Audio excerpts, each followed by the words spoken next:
to my newly launched weekly show, What is School For?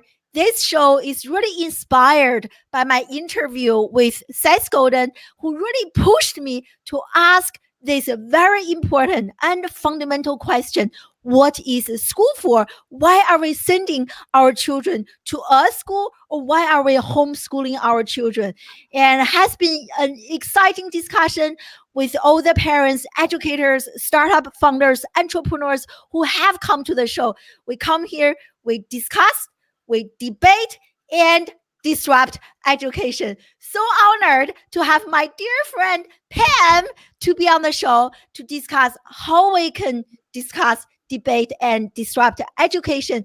And today we are discussing how to help our children be future ready.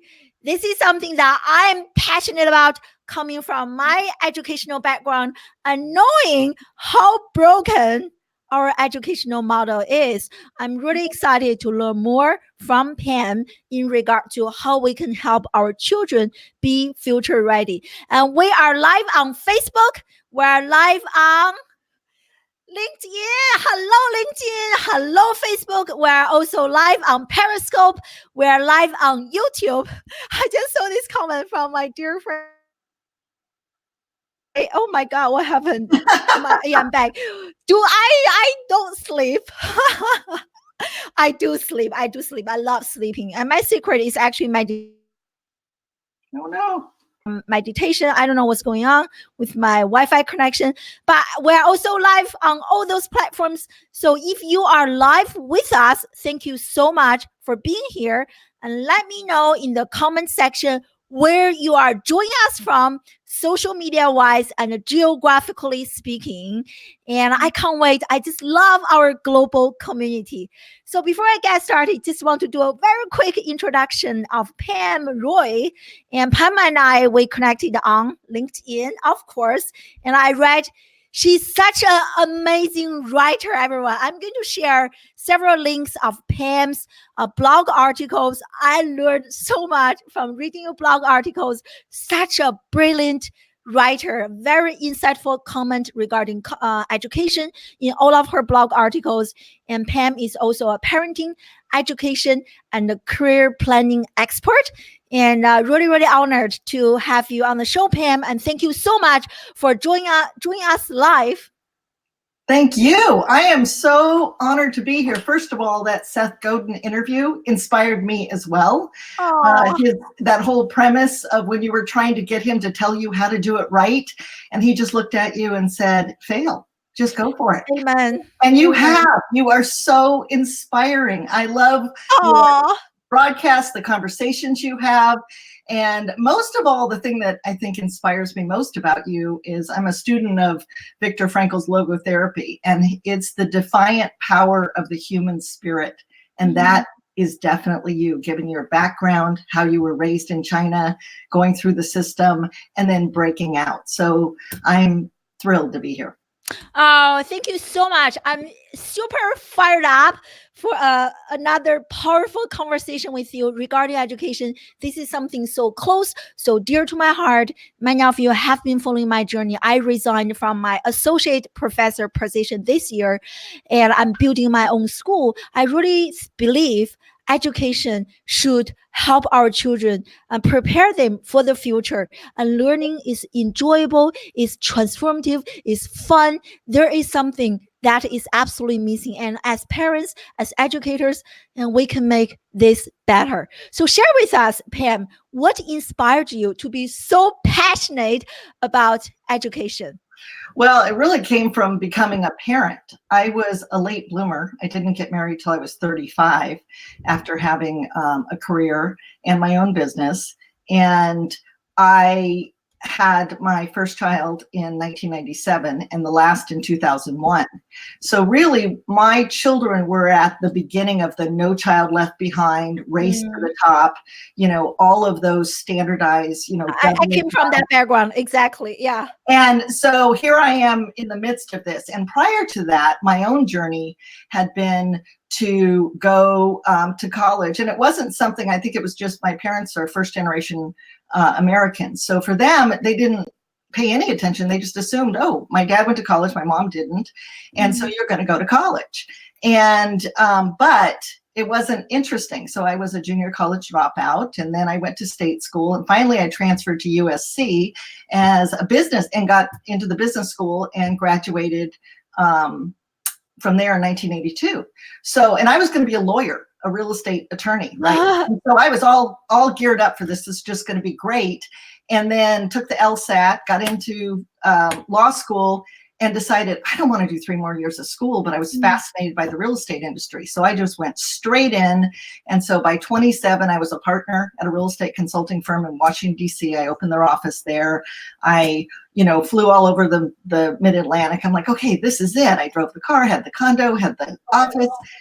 And I just thought, oh my gosh, I always loved children. I mean, I didn't allow time to get married, have relationships, do all the things. I had great friendships. But anyway, so I decided, well, I'm going to, I replaced myself in my office. He's still there today. And I started on my journey of kind of creating a life for myself that really was living what David Brooks calls eulogy virtues versus resume virtues. So resume virtues are, your achievements, your accomplishments, how much money you're going to make, your titles, what kind of car you drive. Eulogy are the ones that they read about you, about your relationships, what you've done to impact the world. Wow, so this is me entering parenthood. So I met my husband. We on a blind date by my best mother when I was in California. And so anyway, so we started our family, and I was so excited to have a family. We had both sets of grandparents living nearby. And all of a sudden my daughter started school. So I had 3 kids in 4 years. They're now 18, 20, and 22. And the demands of the kids in the school system, even in preschool at that time, they were trying to make it academic. And I'm thinking, oh my gosh, no. So I'm trying to protect my children's childhood because I know that before the age of 7, that's when your skill sets are developed for social skills, interaction, creativity. So I just wanted them to stumble around, play, get their feelings hurt other, figure it out. And so here they go in the school system. And we had Wednesday nights was daddy-daughter date night. So we had 3 girls, and my parents would take one, my husband would take one, I would take one, and we'd get some one-on-one time. And because it was such a zoo at any other time, you can imagine 3 under 3 at that time. And so we, as my daughter ended up in 3rd and 4th grade, I'm noticing she has so much homework that, and we were in a parochial school at that time, private parochial Catholic school.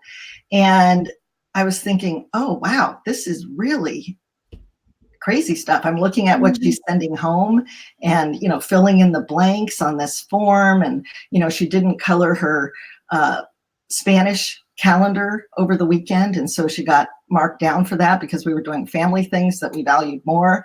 And I thought, this is insane. I mean, for my children, this is not valuable. Their time, because it was really competing time values, right? It was, do they spend time on that, or do they spend time on relationships with their grandparents and with their family and in their neighborhoods and things that were building the relational skills, not task skills, right? So school is task skills, which are dominating lives, and relational skills are what give us mental health, give us satisfaction and fulfillment in life.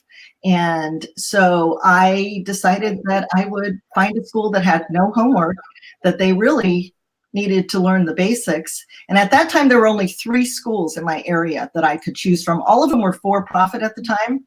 And, a couple of nonprofit, but the one I chose was this woman who believed so much in inspiring children, and that parents should not be involved in the classroom, that teachers should rotate into the classroom teaching the subject they were passionate about. And the school was 6.5 hours, kind of like the Finland model, where you kind of go to school and you have a life, right? And so I put my kids there. My youngest was kindergarten, my oldest was 4th grade, and it was in an office building with 3 classrooms, multi-age. So my girls, I love that. Together, they did fairy, games on the playground. They walked to the park, And it was really an inspiring time. It was so sane. There were the volumes of paperwork coming home that I had to fill out and remember, or the flower for every teacher every day that I'm like, oh my gosh, it's so stressful on the parent.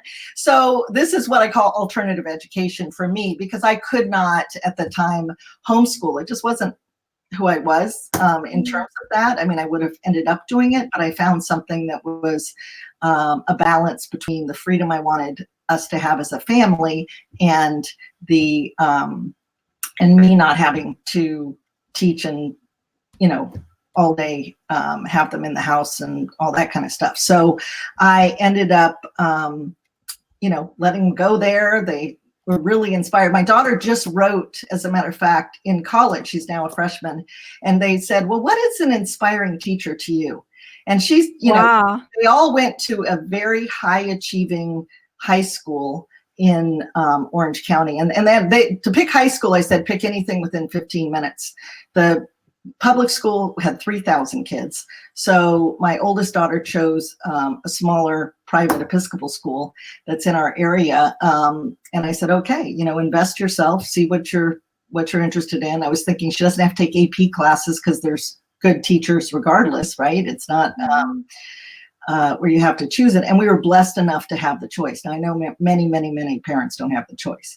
I will say now what's really inspiring in my area is there's 33 charter schools now. Wow, there's multiple schools. So within this, 12 to 14 year period, all of a sudden options. But a lot of these options are so in demand that there's lotteries to get in. You can't even get into these schools. So yeah, so true. As I'm building my own school, Classroom Without Walls, I discovered there are so many alternative schools. People are trying to introduce, disruptive innovation, introduce a new way of learning, introduce a new way of education, a new model. I just love hearing stories like that. That is amazing. Yeah, so I'm really inspired when people feel that they're trapped. I'm like, oh my gosh, no, there's so many teachers. Teachers are really getting the brunt of this system failure. I mean, there are so many teachers who truly want to connect with their students. They understand and know the value of, as you were, a teacher, and they don't want to be playing this game of what's on the test, teacher, what's my grade? I have to have a good grade. Did you put them in the thing so my parents don't get mad at me that I have a C when I really probably have a B? And it's so funny that you mentioned this, because I had to interrupt you for a second. I was at my incubator program last night. So I used my own children. My 5 years old, he loves school. My 8 years old already started complaining about school, and he only enjoys like playing outside with worms and like recess time.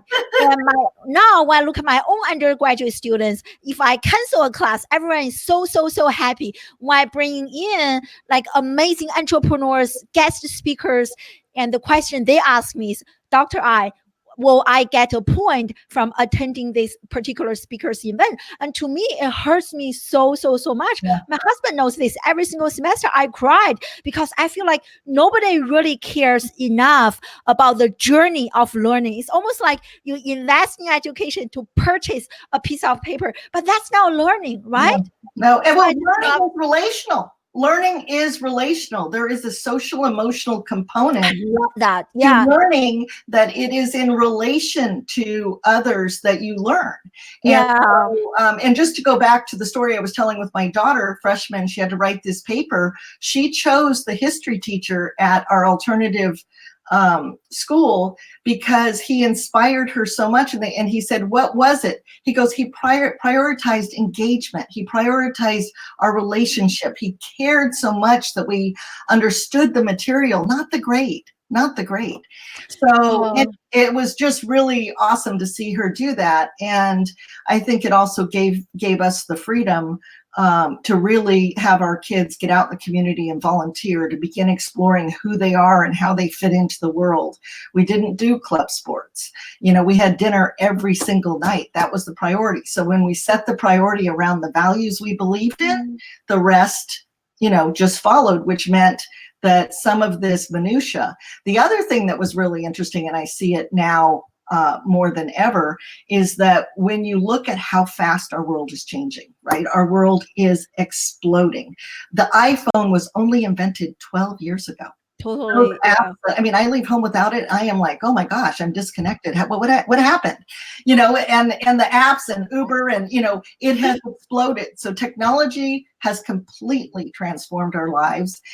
And businesses, it has completely redefined the hierarchical structure of corporations. No longer do you have this corporate ladder that you move up. It's now these project-focused networks of people with all these skills that they need that are not being taught, right? Totally. I think this is such a great transition, because one of your recent blogs, you talks about the cost of a meaningless education. And I love that title so much. I also loved reading the blog. I'm going to enter the link in the comment section, everyone, in a second. So what do you think? You know, we kind of talk about some of the problems. So what do you think is the cost, the real cost of a meaningless education? So share some of the highlights that you discussed in the article with us. Yes. Well, first of all, is whenever you standardize a person, it's not possible. You read Todd Rose's End of Average. I mean, phenomenal book. And it talks about how complex we are as human beings. And there is no single average human being. And yet our whole system is predicated on this. Right? So it's what Viktor Frankl, and I wrote about it in the article, because his brilliance, he showed this in the 1930s, when in Vienna, the students were committing suicide around report card time in 1930s. And he developed these counseling centers that would really look at the individual and talk about who they were, because we've devalued who the human being is in our goal to have them be standardized widgets. And it is this mechanistic process that he talks about that will create a void in our humanness. Okay, and this void gets filled with, he says, the triad: aggression, depression, and addiction. We need to fill ourselves up, and we can't be filled up for who we are, right? So, so he goes on to say that, you know, this existential vacuum is what he calls it. This existential vacuum will end up, you know, really leading to some severe mental health crises in our culture. It already has. The more we have standardized and tried to produce a widget of a child or turn them into machines, the more dehumanizing that there is. And he quotes William Thompson, who said that, you know, people are not tables and chairs. You know, when you treat people as tables and chairs, as just something that's existing and not as a human being and as a person, they will want to kill themselves. You know, and we have created this mechanistic system where we plug kids in based on their age. Everybody develops differently, saying that they all have to have the same interests. They have to learn the same things in the same environment at the same time. Oh my God. It is horrifying what we have done to our children. And I think that really what it peels back, I mean, interest, the number one thing that makes a fulfilling career is your own personal interest. And Viktor, go ahead. And Viktor Frankl will say that the motivation for meaning is the meaning is the primary motivation for human existence. And each person's meaning is unique to them. We can't create meaning for our kids, right? Because they're all different. I have one who is a phenomenal creative artist, actress, writer, whatever. I have someone else who, my oldest daughter, has a passion for special needs kids.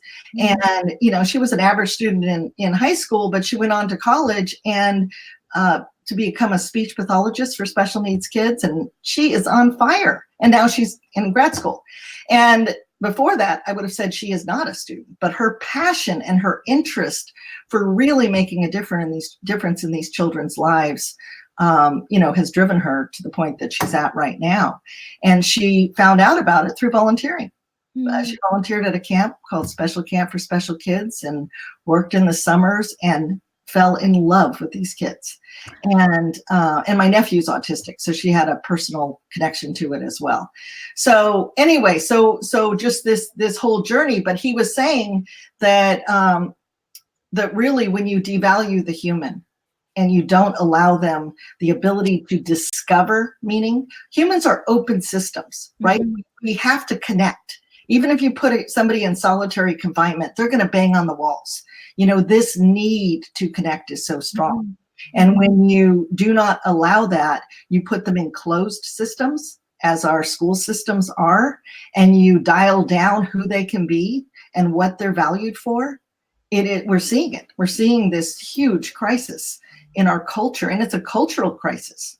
Viktor Frankl said, an abnormal reaction to an abnormal situation is normal behavior. So if you say the abnormal reaction, mental illness, depression, anxiety, self-harm, addiction, so powerful. And you look at the context that we've placed these children in, and even adults, you know, when we've sold our souls to, you know, institutions, and we want them to solve it, right? We want corporations to provide soup to nuts, you know, everything for us, healthcare, longevity, give us the money, except that in that system, like 85% of people are not happy, right? Mm-hmm.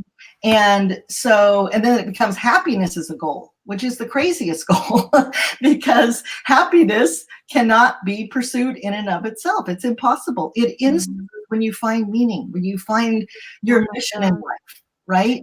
And this is, you know, part of logotherapy is like, how do you discover your meaning? It's not created, can't be created for you. How do you get exposed to things that ignite something in you to care about something bigger than yourself, right? And getting grades is not the important thing. And then to add insult to injury is that all of our process, right, is about getting kids into college, right? Well, according to the National Center for Higher Education management systems, they study how many kids get degrees, what is the whole thing. You know, 24 out of every 100 ninth graders, 24%, right? So that's really only 1 out of 4 are making it through to a degree. And then when they get to a degree, because the economy is changing so fast, that degree is not enough. They need to have a skill set, which we'll talk about in a minute, that really is something that relates to the automation and the new way of doing business in the economy. So it's pretty, you know, it's fascinating to see that. And so I went on this journey. So I had one daughter in college. I had 2 in high school. And I say, Justin Bieber changed my life, if I can tell you that. And I'll tell you how. So my then 9th grade daughter had a friend who wanted to go for the summer to NYU and do a week-long program. And my daughter, oh, Mom, please, can I go with her? This is going to be so fun. And she really wanted independence, and she wanted this, you know, experience. And so I was like, well, I'm not going to send my 14-year-old yet. And I said, well, let's explore it, you know. So I go online and I see this thing that there's a new online school counseling program that's being offered, a master's in school counseling. And I was so concerned about what was happening with kids in my community, the anxiety, the depression, we've had several, multiple suicides, more than several. And I thought, I want to do something, but I didn't know what. I didn't know what I could do. So I see this thing. And so I'll table that for a second. So I talked to my daughter and I'm like, okay, why do you want to do this program? What's going on? Well, it turns out that she really just wants to see Justin Bieber at the Madison Square Garden. So I'm like, what? I'm like, Allie, they have a curfew, you're doing finance, which you're not even interested in, And so anyway, so because of her desire to go see Justin Bieber, I ended up enrolling in the online master's program at NYU for school counseling. So here I am. And I thought, all right, I'll do this. I was, of course, the oldest by far. And unbelievable people that I met. And I think that through the process, I learned about, all the counseling techniques and childhood development. So I completed all the coursework through the practicum. And through this, I learned that, interest matters for career. Everything starts with the person, right? Mm-hmm. Every single thing starts with our uniqueness. This is why this movement to learner-centered it's the only way to learn, mm-hmm. right? I mean, we can memorize, but to really learn, we have to be engaged with it. And that's the point of discovering the interest of kids and what they're really passionate about. That discovers their, meaning as one thing, or they can also find meaning through relationships or experiences or what have you. So anyway, so I go to my practicum, and I'm doing my practicum locally at a school of 3,000 kids. And what's happened in a lot of high schools and a lot of school districts is, rather than having school counselors, which are definitely needed, they're adding academic advisors. So in 3,000 kids, they have 7 academic advisors and only 1 counselor with a half a part-time counselor, school counselor, right? And so we're learning that we have to be responsible for academics, academic guidance. We're responsible for, obviously, the emotional component, and for career planning. This is what school counselors are supposed to do. But school systems are hiring security guards and academic advisors who don't need master's degrees, who don't whatever, to really get these kids to get the stuff to get into college. Mm-hmm. And keep in mind, they're not even making it through. Why aren't they making it through? Because it's boring, it's irrelevant, and they don't want to be treated like widgets, right? So anyway, so I do my practicum, and I'm sitting in a school counselor's office who does a lot of 504 plans, right? Which are the public plans that tell kids they're learning disabled and that they need to give them a label. Yes. Yeah. So you have a learning disability. You just don't learn like everybody else, even though there's no average person, right? That is the standard, right? And so they're going to say, we're going to get you on track. So anyway, so I'm sitting in this observing this meeting with the school counselor, the school psychiatrist, and parents who are devastated because their son, who is a sophomore, is so depressed he won't get out of bed to go to school. He can't handle the 80-minute blocks, mm-hmm. right? And the solution was to get him tutoring and to put him on in more learning, lower learning track, right? And they're going to get him back on track. And I'm like, there is no track. He's perfect, right? He, as a human being, is born perfect. We have put him in a deeply flawed system that devalues his humanness, his uniqueness, his interests, what he potentially contribute to the world, mm-hmm. right? And then we have to say, you have to follow this because everybody does, even though 25% of our entire economy requires a college degree. We're making everybody try to get to college. Mm-hmm. Now, my experience in college then was I was a part of a nonprofit that had embedded itself. It was a coalition of a bunch of people that, everyone from policemen to the education department to, it's a fabulous nonprofit called the Wellness and Prevention Center that was so concerned with the lack of emotional support in the school of 3,000 with not enough, that they had created this support. But according to NYU, that was not technically the program that I could follow, even though they gave me a dispensation to do it for my practicum. For my year-long internship, I was going to have to find a school counselor and not a school psychiatrist. I couldn't do, I had to be, it was very narrowed to follow the protocol for their accreditation. And I went, bingo, this is why colleges aren't, able to change rapidly. Accreditation restricts their ability to transform. So, schools are working on it. I mean, you see, I think Georgia has, the new FinTech, which is a 3-year experience and school program. So they're working. Arizona State's doing an amazing thing. We have Western Governors University that is a competency-based university that is probably one of the fastest growing, as our Southern New Hampshire University, where you can get degrees based on your competency level. So you're not based on, so veterans who come out who've had years of really intense and valuable experience can take these kinds of courses. So here we have this change that's happening in the world, that the school systems have not been able to change. And this is what I wrote about in my most recent blog, because even if every teacher went back into the business community to understand what was happening and how you need to operate and all that, by the time they went back into the classroom, it would be outdated. So true.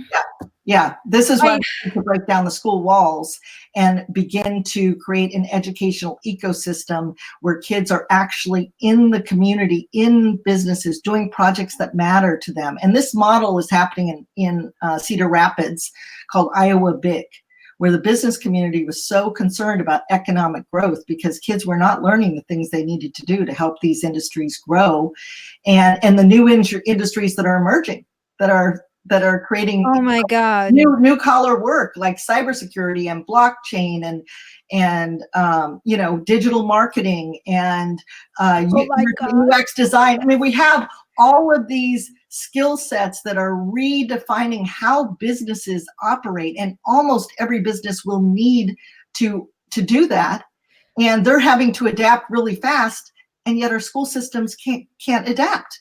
Yes. Oh my God. Pam, you just dropped so much value. I'm just reading everyone's comments. We have 20 plus people joining us live right now from literally all over the globe. So thank you so much, everyone. And everyone's comment is just amazing. And I really love how you mentioned, like you were talking about the heart has to be purpose driven. And to me, that is so, so, so important, because education should be an inside out journey. And the purpose, the drive should come from our heart. Why you want to learn this? It's not because I want to get this A, I want to get that GPA. It's not like that, like No. me and you and I would love learning because I discover my purpose.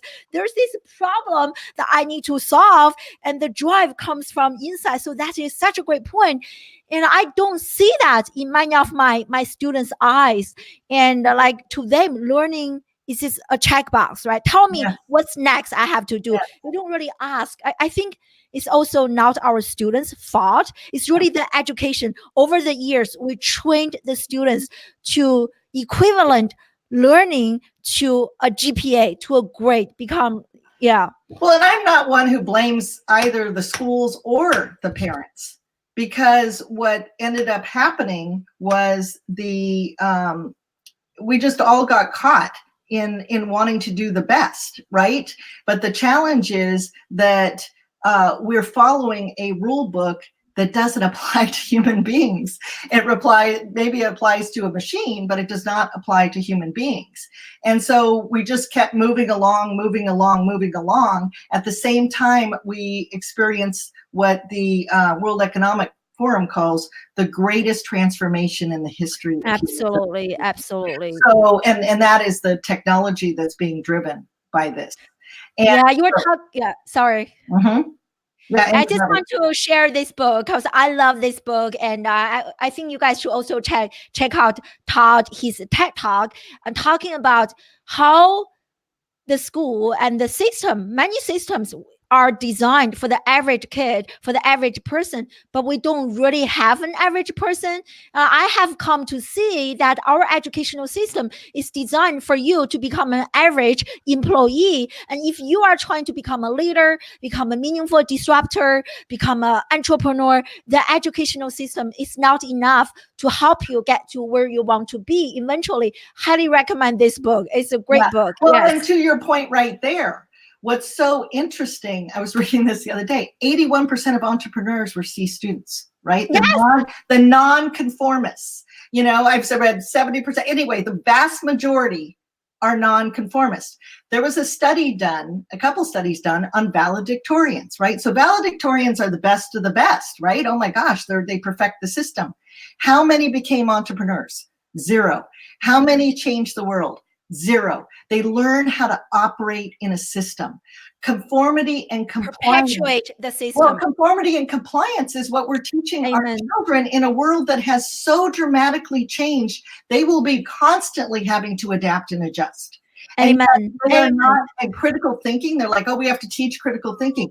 No, critical thinking happens when you care about something and you need to solve it. That is critical. Amen. Right? Care about the problem enough. Yeah, I recently I listened to a podcast, and this guy was making the same point that learning has to be purpose driven and has to come from the heart. So this one kid, I think her mom has cancer. She was so desperate. She was not a good student, but she was so willing to find an alternative way to help her mom with the cancer situation. So she literally read like 20, 30 books within 2 weeks. And this is not, an A student, but the purpose is here. Like I'm waiting to solve this problem. Therefore, I'm waiting to read all the books, whatever it takes to solve this problem. I think that's why sometimes you see children in China, I know like they are in very rural, really backward, poor area, but they are so driven. They want to learn. When you throw them in a classroom, oh my God, they are unstoppable because the heart is on fire. They want to learn. Exactly. Well, we are having what I call a Gutenberg Bible moment. Okay, so the Gutenberg Bible in the mid 1400s, what really started the printing presses, right? It was before that you had to go to a church to hear what the interpretation was, and you would find out what they felt was important for you to know. And then suddenly the printing press was developed when they developed this Gutenberg Bible, and all of a sudden people are able to read for themselves, learn to read, which, by the way, through centuries we did. Our school system's 125 years old. Suddenly, why do we have to send kids just to school to learn that's the only place they can learn? And so, because education really happens everywhere, no matter what. But anyway, the internet changed our world, right? So the internet is our Gutenberg Bible moment. We can now teach ourselves anything.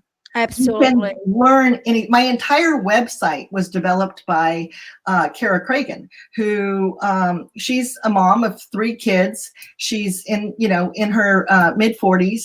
And when I was talking about my concern, so after I sat in on that practicum, I thought I can't spend a year in school systems telling kids that their depression is just because they're not studying. They need to study more.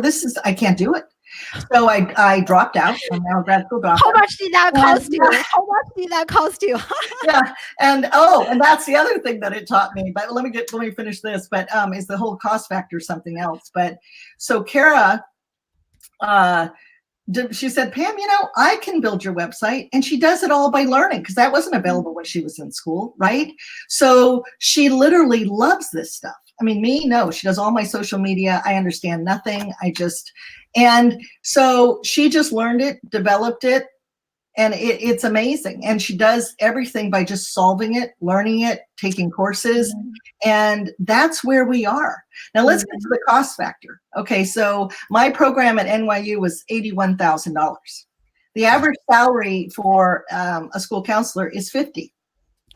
So, and if they're hiring them, right? And so the amount of debt, and we're of course finding that even if you go to a state school and you stay with living expense, it's $80,000, $20,000 a year, $10,000 for the program, $10,000 for living expenses.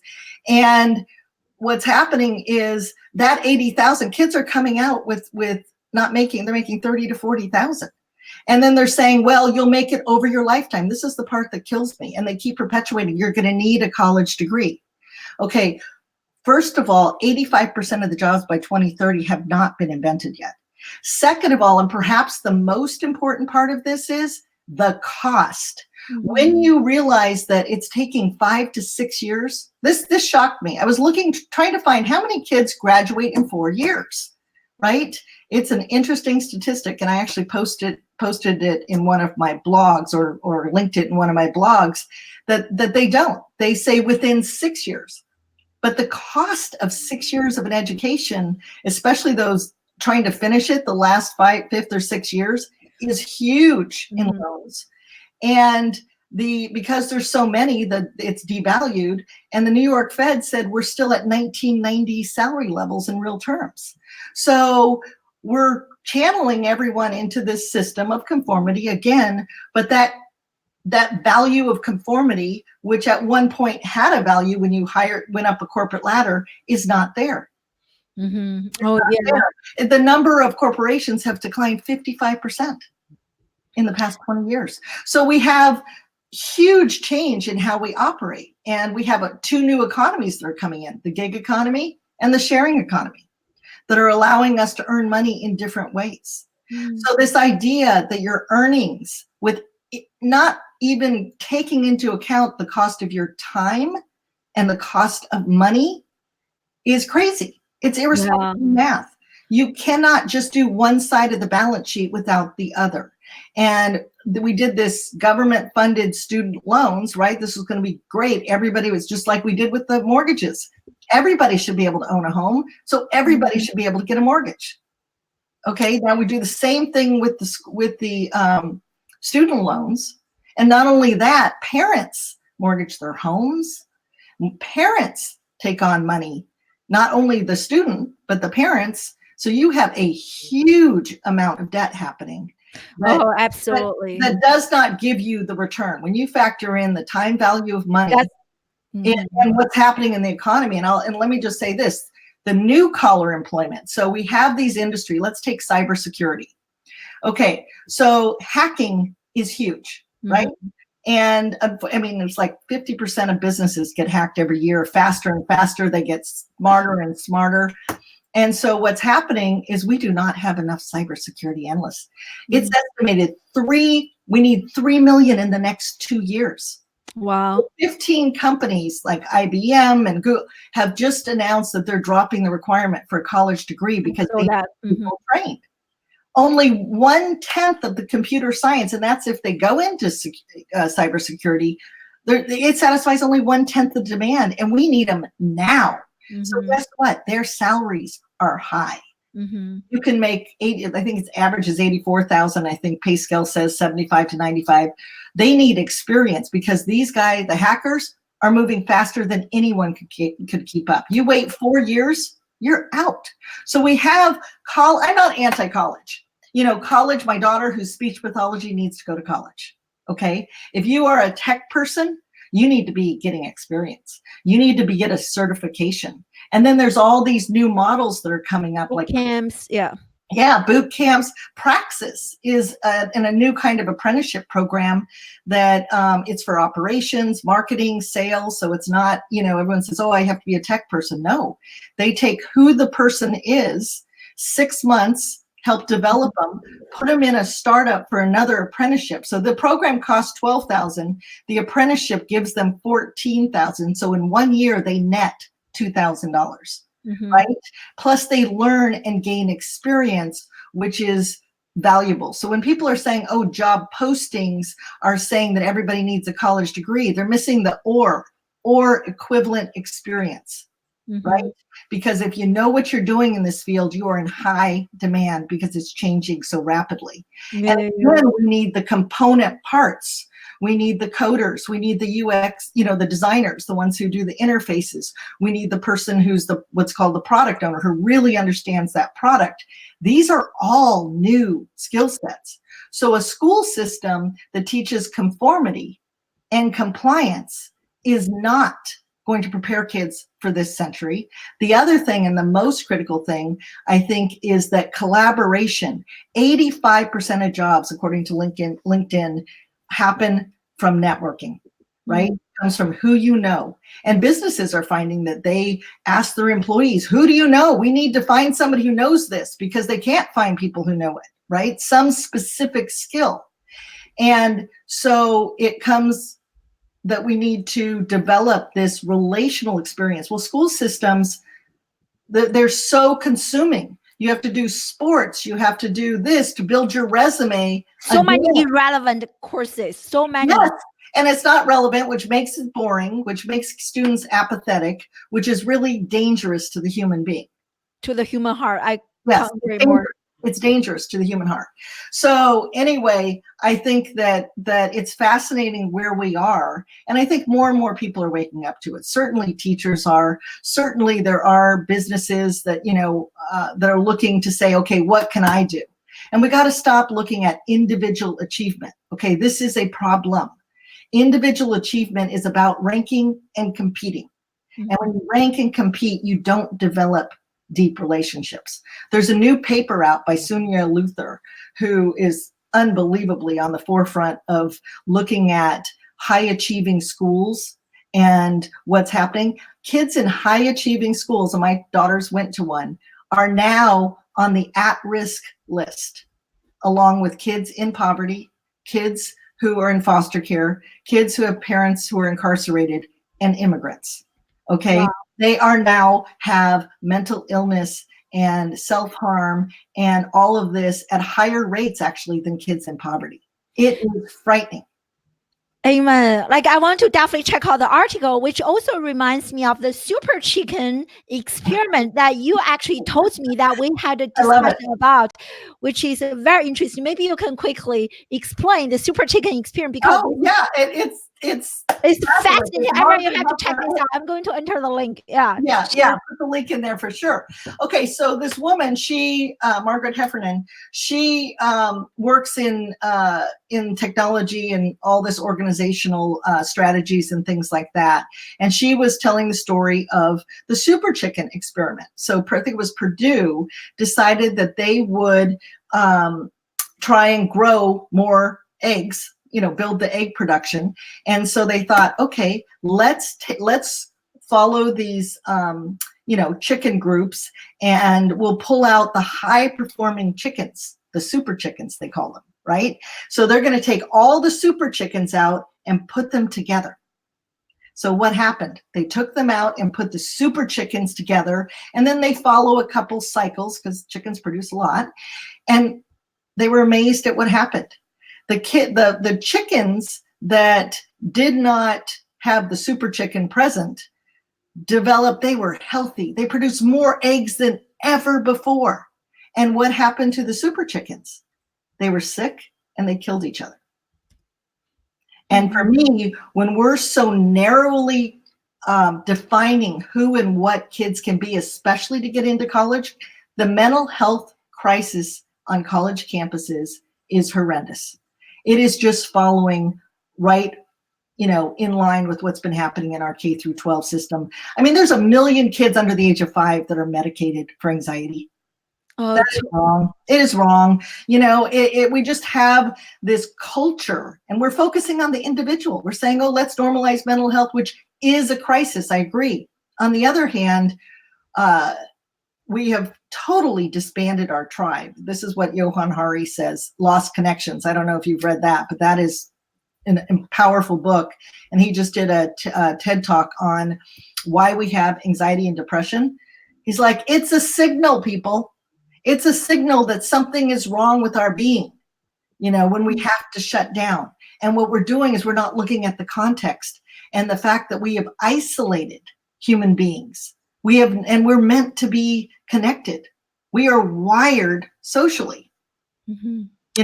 Matthew Lieberman at UCLA does a lot of that. I mean, so again, I'm a student of all these incredible people who are doing phenomenal work out there that we aren't listening to because we think we can measure a human being and plug them into something and they will have a successful life.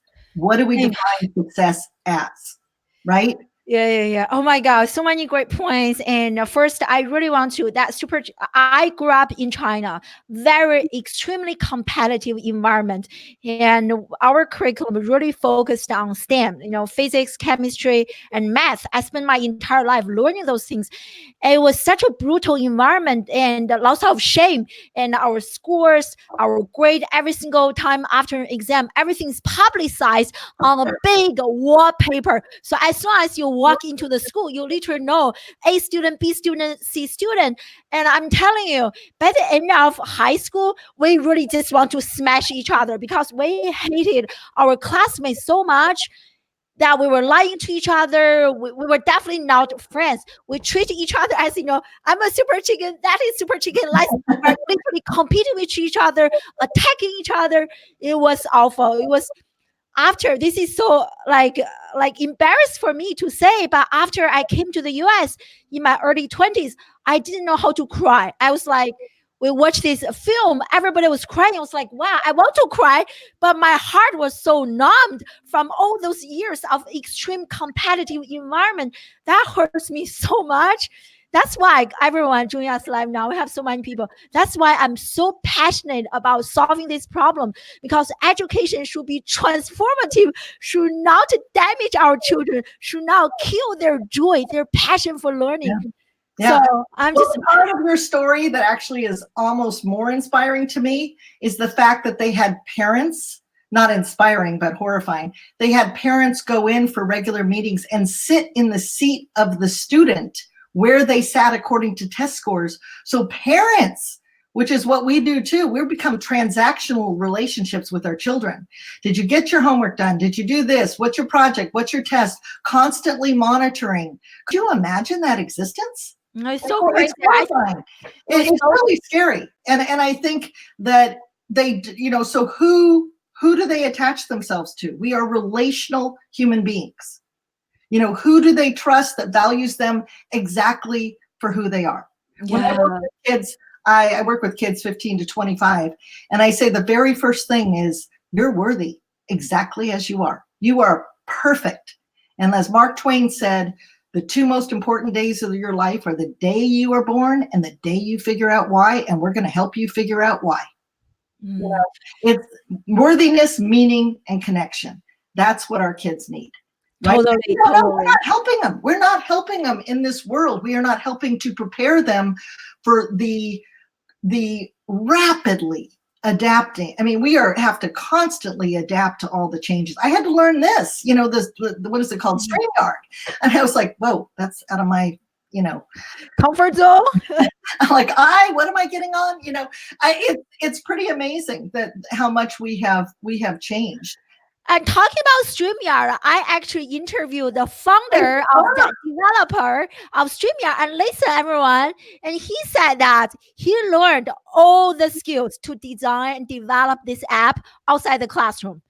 And it's pretty revealing when you think about it. That's why for my own entrepreneurship immersion happening next month in Singapore, I made such an effort to bring in practitioners, entrepreneurs who are actually practicing this, who actually know what is going on. So students, they have had enough academic learning from their schools, but actually learn from entrepreneurs, people who have already made it, to have passionate conversations like this. How can we interrupt? How can we innovate and learn from those people who are practicing this? So yes, I just want to respect your time, Pam. And you mentioned this article earlier. What's the name of the article where they showed, I think I may know, like high achieving schools, children. Julia Luther, I'll send it to you. Because Alice has been asking, so make sure you send the link to me. Yes, I will send you the link. It just came out actually about 2 weeks ago, and it's phenomenal. And it really is something that we have to be paying attention to. And I think as parents, people say, "What can I do?" Exactly. That's my next question. As we are wrapping up this, so we discussed so many problems, but there's also hope. What can we do? Yes. What can parents do? There's two things I say when they say, what can I do? The first thing I say is get a life. Okay? We need to model what a fulfilled life and a positively engaged citizen looks like. Okay? We cannot control anybody else, even our children. We cannot. They're not canvases to be painted on. They're their own unique beings. Anyone who has more than one child knows that no child is the same. You cannot even parent the same. And the second thing is we need to become learners.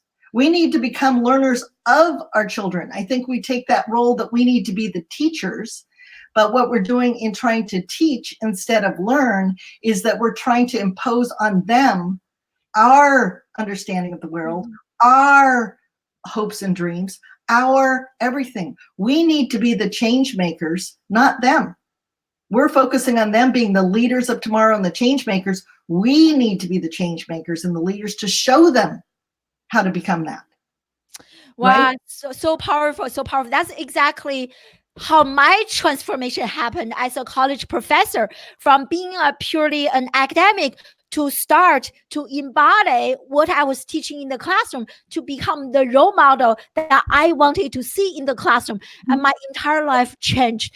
So so important. And another question I want to ask you is, you kind of mentioned a little bit skill set that we need to become future ready. So maybe you can share a few with us. What are some important skills that we need to acquire in order to become future ready? Okay, so it was so funny. I just read this yesterday in this article by Eric Barker, and he said, you don't have to worry about robots taking over your jobs. You have to worry about the people who understand how to work with robots and other people taking over your jobs. So I think the first thing is to focus on relational skills, because you will need them at every level. And don't forget, we now operate in two landscapes, virtual and physical. Right? So we need to know how to collaborate. This is the future of how we will work. It's the future of really our mental health and well-being. It's the future of how we will get jobs, because don't forget, an average full-time job is now less than 4 years. For people over the age of 60, it's 10 years. For people who are like 30, it's 2.8 years. So constantly having to change. Supplementing with gig economy and different kinds of work, not having one job 9 to 5, but multiple, as you do, as I do. We all have multiple things that we're involved with. That requires a lot of agility. Okay, so that agility is critical. Collaboration, agility, creativity. And creativity is unique to an individual, and this isn't art. You know, creativity happens in science, in math, and everything. They're creative subjects. So it's really allowing the creativity to be driven up through our children based on who they are and what they're interested in. Critical thinking, again, fail again. But the engagement happens when you're interested in what you're doing, not when someone says, here, fill out this blank. Oh my God. Right? It happens when you are engaged and you find the best schools, like High Tech High here in San Diego, which was a charter school that's exploded. They have like 1-year contracts with teachers. The biology teachers don't have to teach the same. They focus on integrated learning. We do not operate in the world in math, English, we operate integrated, right? And so they allow students to go out and find something they're interested in, that they care about, and then they build their biology and their humanities and their, literature and everything else around that, because that's how the kids learn, right? So we have, those are just really, really, really critical skill set. Google did an analysis of, who the most successful people in their company were since inception. And they found out that those with the STEM skills, that was the last thing that was important. Almost every other thing was their ability to work with other people, their ability to think of new ideas, this whole creativity. Again, entrepreneurs, which is the entrepreneurial skill we need of today, are non-conformists. Mm-hmm. So what I did for my kids in school, once they went in to a traditional school, which they did only for high school, and this is where I learned, because I was telling my daughter, like, how hard it is, because I was still on the College for All Kool-Aid bandwagon at that point. She's like, Mom, stop. And I was like, why aren't you studying? You didn't have all this homework and everything. But she cared about her friends and volunteering and doing all these things. And so I thought, wow, why do I want this more than her? I have to be the learner of where she's going. She, let her go. And she's done things that I am so proud of that I would not have directed her to do, because I didn't know about them at the time. And she found that. And a job, let me say, a job can be a means to an end. It can be a calling, or it can be a career. I don't believe you have to find passion for everything. You might have to do something that allows you to do something else. But regardless, you need to do something that feeds your soul and connects you to humanity and connects you. It's called self-transcendence, according to Viktor Frankl, to be bigger than yourself, not self-actualization where you're just like, oh, I'm, the best, but how am I using who I am and putting it out there in the world in the best way that not only fulfills me, makes me feel happy and successful, but also impacts the world for the better. Oh my God, this is such an amazing conversation. I love every single thing you mentioned so much. Like for me, I feel like I have finally discovered my calling, like building my school and running this entrepreneurship immersion, I have 10 speakers from 5 different countries. It's such a challenging journey to put everything together, but it is so rewarding. And I can feel like what I'm doing is so perfectly aligned with my heart. And there is something within me that pushes me to get going. I think that is is something we want every single kid to discover. What is something in their heart that can keep pushing them to go forward and have that alignment between their career aspirations and their inner authentic self. In So connection to others. It is yeah. only through, we are not closed systems. And that is really the primary problem today, is that we placed open system human beings in very tightly controlled closed systems. And my latest blog is about the educational ecosystem, which is really pulling them out of the silos, working with them. But schools have to transform. They have to become learner-centered, not Absolutely. so while that happens, we need to be able to get them into the real world so they can develop the skill sets they need. And this is not through, structured adult-driven activities. It's through letting them learn to be responsible for themselves. And freedom goes with responsibility. And it's not freedom from everything. It's freedom to do things that are value-driven and, responsible. This is amazing, awesome. Everyone is loving this for his new online course early next year. You have inspired quite a few people, Pam. So where can people learn more about you and stay in touch with you? Through my blog, Pam Roy blog. I'm also on Facebook, Pam Roy. I'm on LinkedIn as Pam Roy. And I love the conversation. I mean, we're all learning together. We're unmoored. And the only way to future classroom, right? Have a conversation. Exactly. Yes. I mean, we just need to work together to make it like pioneers. The pioneers went west and they circled the wagons and protected each other. Not everybody did the same thing. They each had a role to try to go forward. And that's where we are now. We need to build our ecosystem. And I'm so happy and proud to be a part of it and with you. And thank you so much, everyone. I shared the link to Pam's blog article in the comment section. Make sure you connect with her. And next week, we have my dear friend Puri to come to the show, and we are going to discuss emotional intelligence, why it is important, and we're going to learn more about her app. She's an amazing entrepreneur. She developed this app to help us to kind of understand our children's emotional intelligence. So if you have a kid, if you are passionate about emotional intelligence, join us live next Friday, the same time at noon Eastern Standard Time or 9 a.m. Pacific Time, and we are going to have another fascinating conversation. And I hope to see you. And thank you so much again, Pam. yeah. This is amazing. And thank you so much, everyone, for joining us live from all over the globe. Have a great weekend. I will see you guys next Friday. Bye. Don't leave yet. I'm not.